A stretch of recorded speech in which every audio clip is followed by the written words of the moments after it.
Praise the Lord. आप सबको जय मसीह की। मैं परमेश्वर का धन्यवाद देता हूं आज की सुबह दिखाने के लिए। एक और नया दिन, एक और नया सप्ताह परमेश्वर ने मुझे, आपको, हम सबको दिया है। हम परमेश्वर को धन्यवाद की भेंटें चढ़ाते रहें, क्योंकि हमारा प्रभु इसी योग्य है। बहुत से लोग हैं जो आज का दिन नहीं देखने पाए, लेकिन ये उसकी महाकरुणा है, उसकी दया है कि उसने हमें जीवित और सही सलामत रखा है। एक नया संदेश लेकर मैं पास्टर राजमैसी आपके सम्मुख उपस्थित हूं और आप देख रहे हैं मेरा यूट्यूब चैनल, जिसका नाम है ब्रदर राजमैसी। यदि अभी तक आपने मेरे इस चैनल को सब्सक्राइब नहीं किया तो अभी सब्सक्राइब कर लीजिए, बेल आइकन को दबाइए ताकि नोटिफिकेशन आपके पास पहुंचे। नया वीडियो, नई जानकारी बिना व्यवधान, बिना रुकावट के आपके पास पहुंच जाए। मेरे वीडियोस को लाइक कीजिए और शेयर कीजिए ताकि और भी लोगों तक ये बातें पहुंचे, क्योंकि यहाँ पर जिद है सच को फैलाने की। ना कोई बहस, ना कोई आर्गूमेंट, ना किसी पर इल्ज़ाम, सिर्फ सच को फैलाना है। और वो सच है हमारा पवित्र शास्त्र, हमारी बाइबल, उसे लोगों तक पहुँचाना है। तो आज का जो संदेश है, मेरे एक सब्सक्राइबर हैं, उनका एक सवाल है। वो सवाल क्या है? सवाल है कि परमेश्वर ने मनुष्य को क्यों बनाया। उन्होंने तो ये पूछा था कि परमेश्वर ने मुझे क्यों बनाया। तो मुझे का मतलब है मनुष्य को क्यों बनाया है। तो इसका सवाल, ये जो सवाल है, इसका जवाब बाइबल में ही मिलेगा हमको।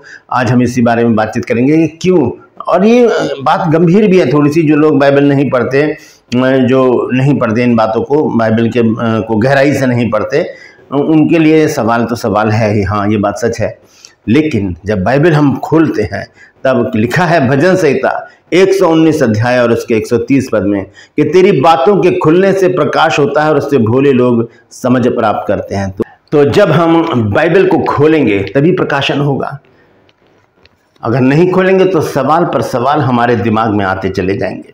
तो इस सवाल का जवाब आज हम जानेंगे। और एक भाई और हैं, वो बहुत दिनों से एक सवाल पूछ रहे हैं कि अन्य भाषा के बारे में, कि अगर कोई पास्टर है जो अन्य भाषा बोलता है, वो प्रार्थना करता है या वचन देता है, तो उसे क्या उस समय अन्य भाषा बोलनी चाहिए।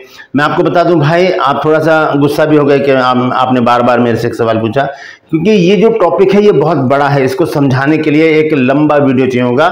मैं प्रत्येक शनिवार को ऑनलाइन आता हूँ यूट्यूब पर ही, रात को 8:30 बजे।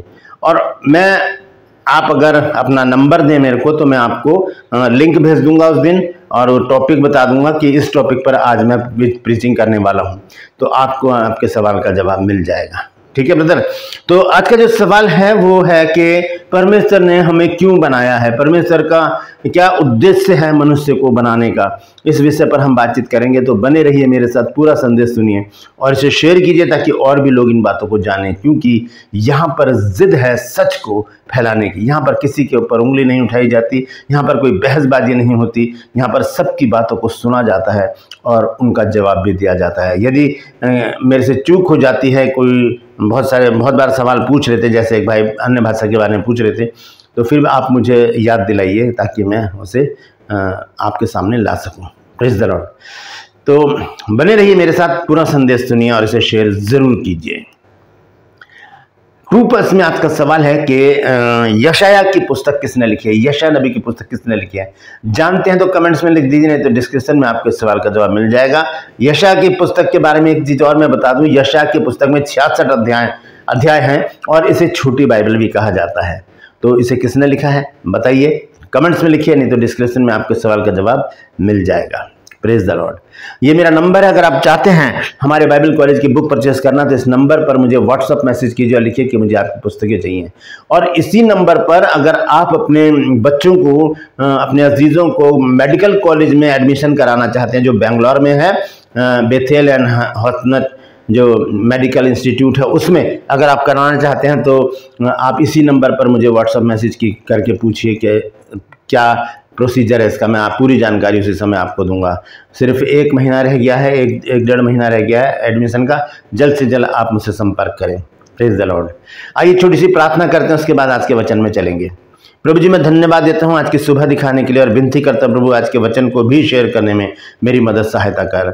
मेरे होठों को, मेरे दिल दिमाग को छूकर ब्लेस कर। मेरी आत्मा, मेरा शरीर तेरे ही कब्जे में रहे, ताकि बोलने वाला मनुष्य नहीं बल्कि तेरा आत्मा हो। जो भी गूढ़ भेद की बातें आज के वचन में छिपी हैं प्रभु, वो हम पे प्रकट करना, और प्रभु जी ताकि प्रभु हम उसी के अनुसार अपने जीवनों को जी सकें। जितने भी लोग इस वचन को देख रहे हैं, सुन रहे हैं, सब पर मैं तेरी आशीष बोलता हूँ। हर एक को आशीषित कर। हर एक की रोग, बीमारी, चिंता, परेशानियां, दुख, तकलीफें, लड़ाई झगड़े, मनमुटाव, बांझपन, कर्जा, नशा, बेरोजगारी, कमी, घटिया, बुरी बीमारी, तलाक की समस्याएं हर एक घर से दूर कर दे। मैं जानता हूं प्रभु कि तूने मेरी प्रार्थना को सुन लिया। यीशु नासरी के नाम से मांगते हैं, आमीन। Praise the Lord. तो आइए आज के इस अद्भुत संदेश को हम शुरू करेंगे, और संदेश है कि क्यों बनाए गए हैं हमें क्यों बनाया है परमेश्वर ने। इसकी शुरुआत हम करते हैं स्वर्ग से। परमेश्वर ने परमेश्वर के पास 3 बड़े स्वर्गदूत, जिब्राइल, मिकाइल और लूसीफर। लूसीफर का नाम यशायाह की पुस्तक में आया है, इंग्लिश की बाइबल में। तो लूसीफर, जिसे इब्लीस भी कहा जाता है और शैतान भी कहा जाता है, ये एक फरिश्ता था। ये परमेश्वर के सामने खड़ा होकर अपने पंखों को हिलाकर आराधना करता था। ये परमेश्वर का बहुत बड़ा आराधक था, और परमेश्वर ने इसको आराधना से खुश होकर बहुत कुछ इसको दिया, बहुत कुछ दिया। और क्या हुआ, इसके अंदर घमंड आ गया, और जब घमंड आ गया तब परमेश्वर ने इसको क्या किया, भूमि पर पटक दिया। ये लंबी कहानी है, लेकिन मैं इसको यहाँ पर नहीं बताना चाहूँगा। मैं सिर्फ सवाल पर आऊँगा, और सवाल है कि परमेश्वर ने हमें क्यों बनाया है। अब समझ लीजिए इस बात को कि परमेश्वर को किस चीज से आनंद आता है, किस बात से परमेश्वर प्रसन्न होता है। परमेश्वर प्रसन्न होता है अपनी आराधना से। जब हम आराधना करते हैं तब हमें परमेश्वर को ढूंढने की जरूरत नहीं पड़ती, क्योंकि परमेश्वर खुद हमें ढूंढता हुआ हमारे पास आ जाता है। आइए देखेंगे यूहन्ना रचित सुसमाचार, उसका 4 अध्याय, और हम पढ़ेंगे उसका 23 पद। यूहन्ना रचित सुसमाचार 4 अध्याय और उसका 23 पद। देखिए यहां पर क्या लिखा है।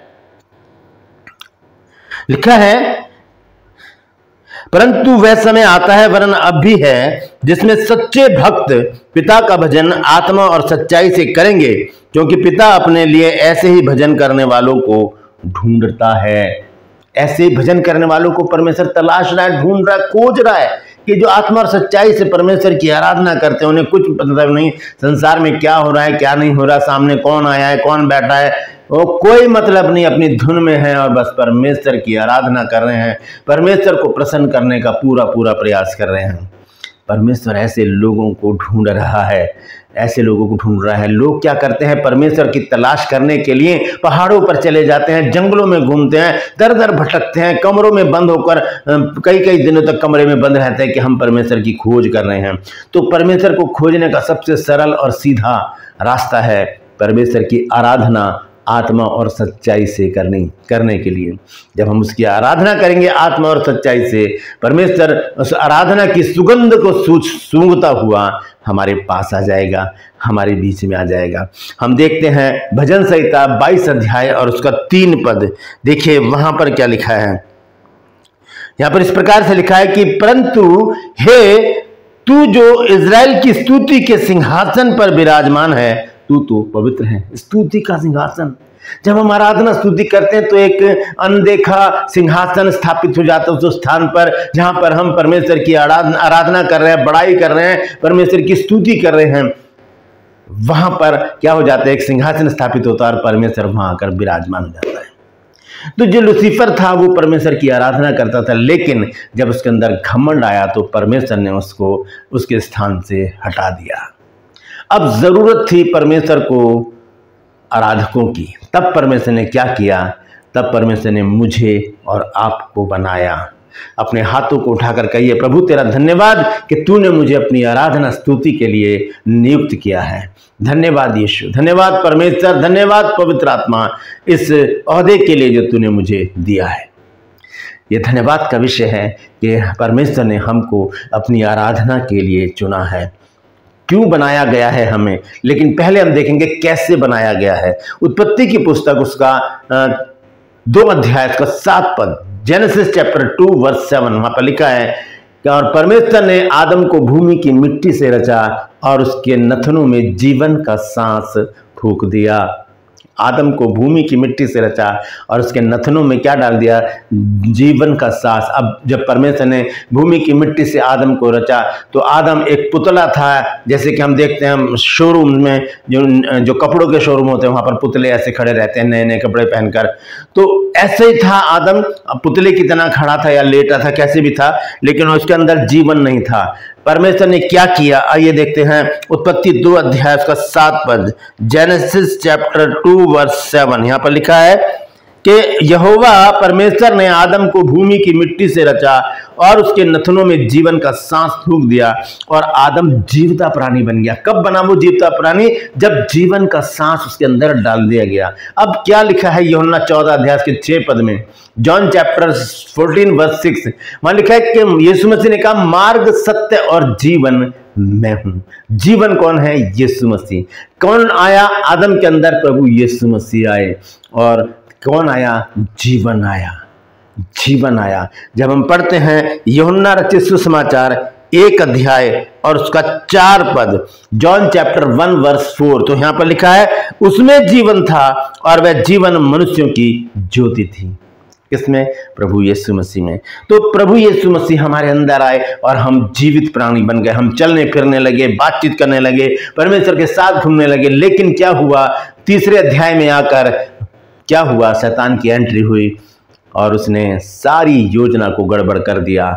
वहीं से अनाज्ञाकारिता जब आई, वहां से पाप आया, श्राप आए, मृत्यु मनुष्य के जीवन में आ गई। परमेश्वर ने मनुष्य को किस लिए बनाया था? आइए देखेंगे उस वचन को। यशायाह नबी के पुस्तक उसका 43 अध्याय और उसका 21 पद, यशायाह चैप्टर 43 वर्स 21, यहां लिखा है इस प्रजा को मैंने अपने लिए बनाया है कि ये मेरा गुण अनुवाद करे। ये उस सवाल का जवाब है जो भाई ने पूछा है कि परमेश्वर ने मुझे क्यों बनाया है। परमेश्वर ने इसलिए बनाया है कि हम परमेश्वर का गुण अनुवाद करें, उसकी तारीफ करें, उसकी आराधना करें, उसकी स्तुति करें। परमेश्वर ने मुझे क्यों बनाया? अब सवाल का जवाब है कि इसलिए बनाया कि हम परमेश्वर का गुण अनुवाद करें। लेकिन कहां पर बात खराब हो जाती है? जब हम संसारिक हो जाते हैं, जब हम संसार के गुण गाने लगते हैं, हम लोगों के गुण गाने लगते हैं, जब हम उन चीज़ों के गुण गाने लगते हैं जिनमें हम इंटरेस्ट लेते हैं। जैसे कि आजकल हम देखते हैं रील्स हैं, शॉर्ट वीडियो है, इसमें हम लिप्त रहते हैं, कई कई घंटे इसमें लोग बिता देते हैं और फिर वही वीडियो लोगों को दिखाते हैं, फॉरवर्ड करते हैं या उसकी कहानी सुनाते हैं कि मैंने एक वीडियो देखा था, उसमें ऐसे ऐसे था, ऐसे ऐसे था। तो किसका गुण अनुवाद कर रहे हैं हम परमेश्वर का गुण अनुवाद नहीं कर रहे जिसने हमें बनाया है। हमें तो परमेश्वर ने इसलिए बनाया है कि हम उसका गुण अनुवाद करें। हम कोई मौका ना छोड़ें परमेश्वर की महिमा करने का, कोई मौका ना छोड़ें उसकी आराधना करने का, कोई मौका ना छोड़ें उसकी तारीफ करने का। क्योंकि यशायाह 43 अध्याय और उसके 21 पद में परमेश्वर ने स्वयं अपने मुंह से कहा है कि इस प्रजा को मैंने अपने लिए बनाया है कि ये मेरा गुण अनुवाद करे। परमेश्वर को धन्यवाद दीजिए, हाथ उठा करके, प्रभु तेरा धन्यवाद कि तूने मुझे अपने गुण अनुवाद के लिए, अपनी तारीफ के लिए, अपनी आराधना के लिए, अपनी स्तुति के लिए बनाया। प्रभु होने दे प्रभु कि मैं इसीलिए इस्तेमाल किया जाऊं, मैं इसीलिए इस्तेमाल की जाऊं। मेरे होठों से सिर्फ तेरी ही तारीफ निकले, तेरी प्रशंसा निकले, तेरा गुण अनुवाद निकले। आमीन। एक छोटी सी प्रार्थना करें, परमेश्वर आपको वैसे ही बनाता चला जाएगा। क्योंकि सवाल तो बहुत गहरा है कि परमेश्वर ने मुझे क्यों बनाया है। अब ब्रदर समझ गए होंगे कि परमेश्वर ने क्यों बनाया हमें, कि हम परमेश्वर की महिमा करते रहें। कैसे करें? हम उसको धन्यवाद देते। प्रभु तेरा धन्यवाद तूने आज का दिन दिखाया। प्रभु तेरा धन्यवाद कि तूने मुझे जीवन दिया। प्रभु तेरा धन्यवाद कि तूने मुझे भला चंगा रखा। प्रभु तेरा धन्यवाद कि तूने मुझे एक अच्छा परिवार दिया। प्रभु तेरा धन्यवाद कि तूने मुझे अच्छी कलीसिया दी है। प्रभु तेरा धन्यवाद कि तूने मुझे अच्छे पास्टर दिए हैं। प्रभु तेरा धन्यवाद कि तूने मुझे जीवित रखा है, सही सलामत रखा है, भला चंगा रखा है। हर बात में परमेश्वर को धन्यवाद दें। इससे क्या होगा? परमेश्वर की महिमा होगी। और क्योंकि हम इसीलिए बनाए गए हैं, लिखा है कि इस प्रजा को मैंने इसीलिए बनाया है कि ये मेरा गुण अनुवाद करें। हम संसार के गुण ना गाएं, हम लोगों के गुण ना गाएं, हम व्यर्थ की बातों के गुण ना गाएं, हम सिर्फ और सिर्फ परमेश्वर का गुण अनुवाद करें, ताकि वो हमें आशीषित करे, हमें भला चंगा रखे और हमें अपने नाम के लिए, अपनी महिमा के लिए इस्तेमाल करें। Praise the Lord. परमेश्वर इन वचनों के द्वारा हम सबको आशीष दे। यदि आज आपने कुछ नया सीखा है तो कमेंट्स में ज़रूर लिखिए और इस वचन को शेयर कीजिए ताकि और भी लोग इन बातों को जान सकें। Praise the Lord. खूब प्रश्न में आपका सवाल है कि यशायाह नबी की पुस्तक किसने लिखी है? जानते हैं तो कमेंट्स में लिख दीजिए, नहीं तो डिस्क्रिप्शन में आपको इस सवाल का जवाब मिल जाएगा। ये मेरा नंबर, अगर आप चाहते हैं हमारे बाइबल कॉलेज की बुक परचेज करना तो इस नंबर पर मुझसे व्हाट्सअप मैसेज कीजिए और लिखिए कि मुझे आपकी पुस्तकें चाहिए। उसी समय आपको पूरी जानकारी दी जाएगी। और यदि आप अपने बच्चों को, अपने अजीज़ों को मेडिकल कॉलेज में एडमिशन कराना चाहते हैं जो बेंगलोर में है, बेथेल एंड हॉसनेट मेडिकल इंस्टीट्यूट, उसमें अगर कराना चाहते हैं तो इसी नंबर पर मुझे मैसेज कीजिए। मैं पूरी जानकारी उसी समय आपको दूंगा, क्योंकि मेरा बेटा वहाँ पर पढ़ रहा है, उसका 3rd ईयर है वहाँ पर और बहुत अच्छा कॉलेज है। इसलिए मैं इस बात को आपके सामने रख रहा हूँ, क्योंकि बहुत से लोग सोचते हैं कि कहाँ पर हम अपने बच्चों को करवाएं। तो ये बहुत अच्छा कॉलेज है, आप ज़रूर इसमें अपने बच्चों को भेजिए ताकि वो अपने कैरियर को बना सकें। Praise the Lord.